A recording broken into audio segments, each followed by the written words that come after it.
Hello guys! Nakauwi na kami ulit dito sa Cainta guys. Tubig niya, ano? Maghilamos si Dati mga pasok niya. Butiki!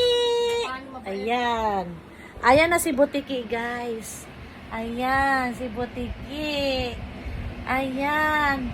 Binuksan ko na ang aircon kasi si Butiki napapawisan.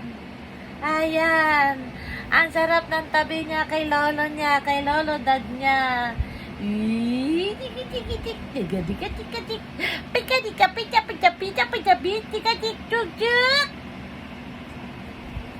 Ano? Guys, 11 na ng gabi. Hihilamusan ko kasi ang langkit dahil galing kami sa Cubao. Kanina doon ang init. Maski ako maghihilamos nga ako kasi ang init. Kasi para mapriskuhan, matulog si Butiki, si Naya girl. Ha?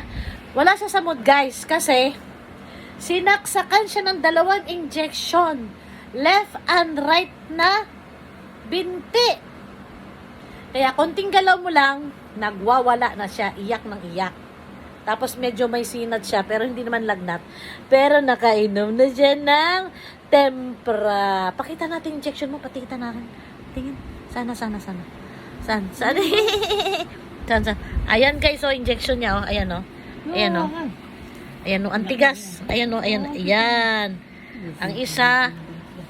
Saan ba yung isa? Oh. Sinama ko guys kasi may pasok ang mami niya bukas. Ay, di pala bukas, next day pala.